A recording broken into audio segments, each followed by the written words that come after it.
Merci d'être avec nous sur Al24 News au sommaire de l'actualité de ce dimanche 11 juin. Reprise des combats au Soudan entre l'armée et les forces de soutien rapide après l'expiration d'une trêve de 24 heures.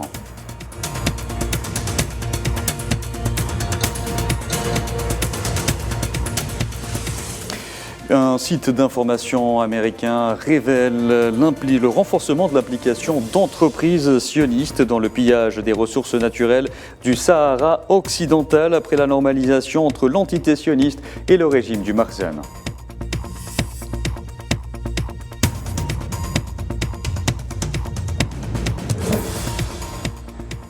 En Irak, 3 soldats de l'armée, 2 officiers tués, 4 autres blessés ce dimanche lors d'une attaque nocturne attribuée au groupe terroriste Daesh.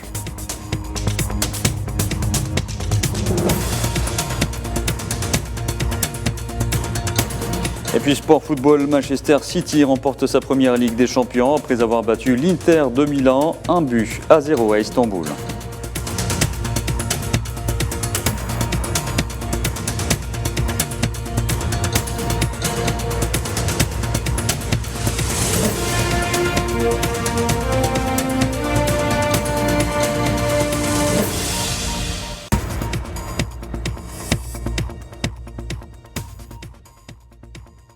Bonjour à tous, je vous le disais en titre, le cauchemar continue pour les Soudanais. Les combats ont repris ce matin entre l'armée et les forces de soutien rapide, peu de temps après l'expiration d'une trêve de 24 heures. Les tirs d'artillerie ont retenti, replongeant le pays dans l'incertitude. Neila et Hamouda.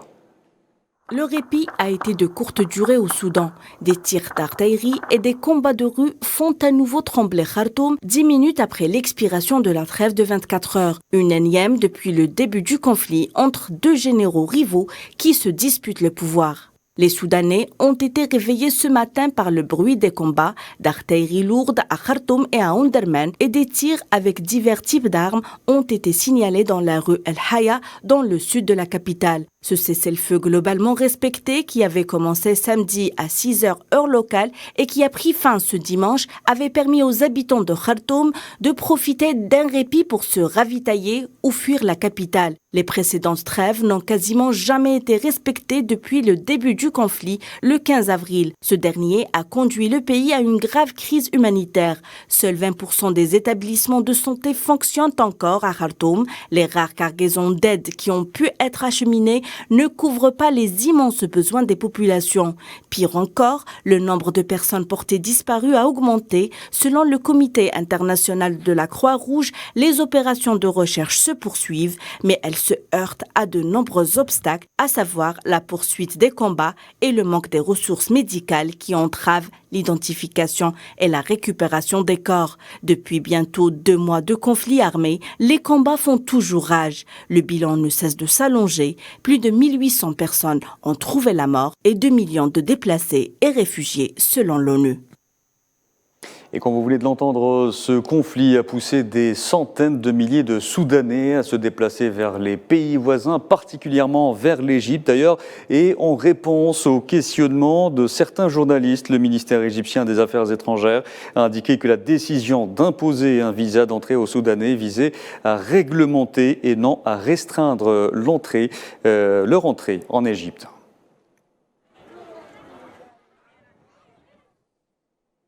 Dans l'actualité également, le peuple sahraoui célébrait la journée nationale du martyr et de l'armée. L'occasion pour le président de la race d'Ebrahim Rali de souligner la lutte héroïque de son peuple qui a atteint le point de non-retour vers le couronnement de la victoire inéluctable. 50 ans de lutte héroïque et de militantisme acharné, c'est l'affirmation que la lutte de notre peuple a atteint le point de non-retour vers l'inévitable couronnement de la victoire et a atteint inévitablement son noble objectif, étendant le contrôle de l'État sahraoui sur l'ensemble de son territoire national et que la République sahraoui est une réalité nationale, régionale, continentale et internationale irréversible, est un facteur décisif incontournable pour assurer l'équilibre et la stabilité de toute la région. 50 ans de résilience et de constance des masses populaires dans tous les lieux de leur présence sont en même temps la preuve certaine de l'échec abject et éternel de la politique expansionniste agressive de l'État d'occupation marocain et de toutes ses conspirations, intrigues et vaines tentatives de saper l'unité et la détermination du peuple sahraoui. Et sur le plan diplomatique, la Russie a regretté l'instabilité et les tensions prévalant dans la région du Moyen-Orient et en Afrique en particulier, au Sahara occidental où l'occupant marocain poursuit sa politique coloniale et répressive en totale contradiction avec les résolutions onusiennes et la légitimité international, un point soulevé lors d'une séance d'information au Conseil de sécurité sur la coopération entre les Nations Unies et la Ligue des États arabes.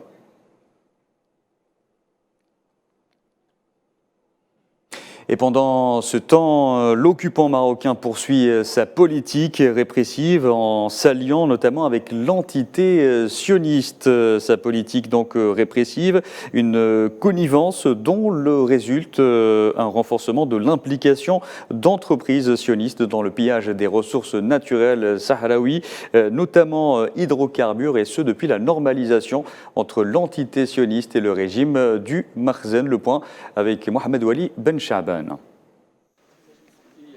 Le site d'information américain Mint Press News condamne l'implication d'entreprises sionistes dans le pillage des ressources naturelles du Sahara occidental, au large de Dakhla occupée. L'enquête révèle également une intensification des activités commerciales des entreprises sionistes sur le sol sahraoui, depuis que l'entité sioniste et le régime du Makhzen ont officiellement normalisé leurs relations en 2020, notamment à travers la conclusion de nombreux accords dans le domaine des hydrocarbures. L'Observatoire international Western Sahara Resource Watch confirme que les compagnies sionistes poursuivent l'exploration pétrolière et gazière au Sahara occidental. La même source tient à préciser que la collaboration du couple maroco-sioniste a duré des décennies en secret, citant comme exemple l'achat par l'armée d'occupation marocaine de drones en provenance de l'entité sioniste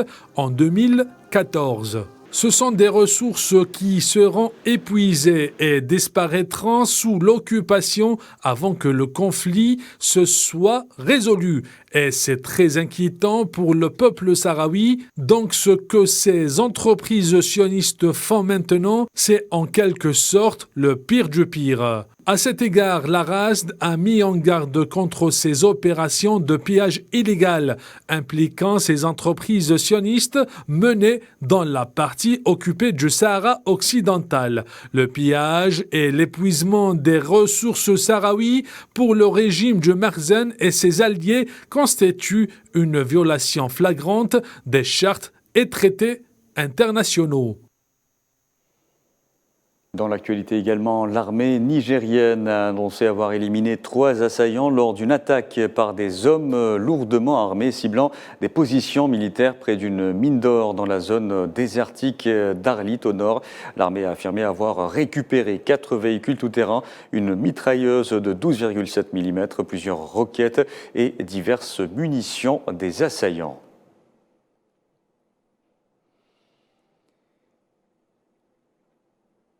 Violence au Mali. Le Conseil de sécurité de l'ONU a condamné avec la plus grande fermeté l'attaque contre la mission de l'ONU dans ce pays, la MINUSMA. L'attaque a été perpétrée près de Ber, dans la région de Tombouctou, au centre, à la suite de laquelle un casque bleu du Burkina Faso a été tué et 7 autres blessés. Les 15 membres du Conseil de sécurité ont demandé au gouvernement malien de transition d'ouvrir rapidement une enquête sur cette attaque. Et je vous en parlais en titre, 3 soldats de l'armée irakienne, dont 2 officiers, ont été tués et 4 autres blessés ce dimanche lors d'une attaque nocturne attribuée au groupe terroriste Daesh dans le nord de l'Irak. L'attaque a visé une caserne située à Wadi al-Naft, à environ 25 km à l'ouest de la ville de Kirkouk.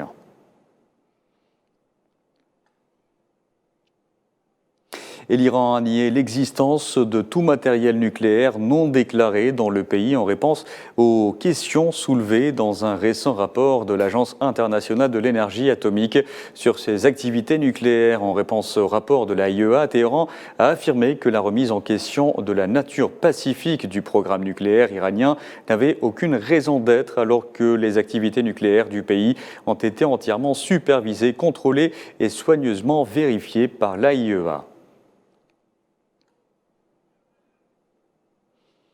Dans le conflit russo-ukrainien, cette fois, le président ukrainien Volodymyr Zelensky a affirmé qu'une contre-offensive ciblant les forces russes était en cours, se refusant toutefois de donner des détails sur une opération prévue de longue date. Zelensky était interrogé sur des propos de son homologue russe Vladimir Poutine, qui avait assuré la veille que la grande contre-offensive ukrainienne, attendue depuis des mois, avait commencé. Aux États-Unis à présent, l'ancien président Donald Trump a affirmé être victime d'une chasse aux sorcières lors de sa première prise de parole publique depuis son inculpation la veille par la justice fédérale, inédite pour un ex-président américain et aux conséquences incertaines sur la primaire républicaine pour 2024 lors de deux réunions républicaines dans le nord-est des États-Unis. Il a estimé être la cible de poursuites en raison de sa candidature à un deuxième mandat à la Maison-Blanche. Need any help with making some stuff? And he's got my business card. Allez, sport sans transition, je vous en parlais en titre. En football, les Sky Blues sur un nuage après avoir réalisé le rêve de remporter la Ligue des Champions. Manchester City s'est offert son premier trophée face à l'Inter de Milan, battu hier soir à Istanbul en Turquie, 1-0. Faisal Salah. C'est une soirée de folie qu'a vécu l'Atatürk Stadium d'Istanbul. Deux équipes sont parties à la conquête d'un titre le plus prestigieux et plus prisé du vieux continent. Manchester City et l'Inter Milan. Il nous fallait à tout prix un vainqueur. Et c'est au bout des 90 minutes du jeu réglementaire et au bout du suspense que les Sky Blues ont validé leur sésame pour entrer dans la cour des grands. Mais rien ne s'est passé comme prévu. Les choses n'ont pas été faciles face aux Italiens de l'Inter Milan. Le match s'est soldé sur le score d'1-0, avec des séquences dramatiques, des moments difficiles et un sentiment de déjà-vu. Comme en 2020, le Belge Kevin De Bruyne a dû laisser ses coéquipiers à mi-chemin et suivre le reste de la rencontre sur le banc après la gêne ressentie à l'arrière de sa cuisse droite. Le manager espagnol a fait son choix à la 36e minute, c'est Foden qui le remplace. L'international algérien Riyad Mahrez ne sera pas de la partie. Le premier acte était équilibré. Deux tentatives de City à la 27e et la 29e minute ont été captées par le portier camerounais André Onana. Au retour des vestiaires, les Nerazzurri ont été meilleurs, mais la logique du football est claire. Si on rate, on encaisse. Et c'est ce qui s'est d'ailleurs passé. À la 58e minute, erreur défensive d'Akanji et c'est l'intéris Lautaro Martinez qui se retrouve face au gardien Ederson. L'Argentin rate la balle du match car 10 minutes après, les Citizens ont réussi leur coup sur un jeu collectif. Akanji trouve Silva, la passe du Portugais a été déviée, mais l'héros du match, Rodri, a repris parfaitement le ballon, un tir puissant et bat Onana. L'Inter d'Inzaghi n'a pas eu assez de force pour revenir dans le match, malgré les occasions procurées. Les regrets, évidemment, il y en a car la défaite est la pire des choses dans le sport. Mais j'ai félicité mes joueurs qui étaient tristes et déçus. Ils doivent être fiers du parcours effectué et de la finale. Ce soir, nous avons fait un grand match. Nous ne méritions pas de perdre. Nous avons affronté un très grand adversaire qui était en face. L'Inter a fait une grande finale ce soir. J'aime cette compétition pour le fait que nous l'avons gagnée. C'est certain, nous ferons partie de l'histoire. Les joueurs savent qu'on se souviendra d'eux pour le restant de leur vie, mais aussi pour le fait qu'elle donne maintenant du crédit aux 5 premières ligues que nous avons remportées au cours des 6 ou 7 dernières années ensemble.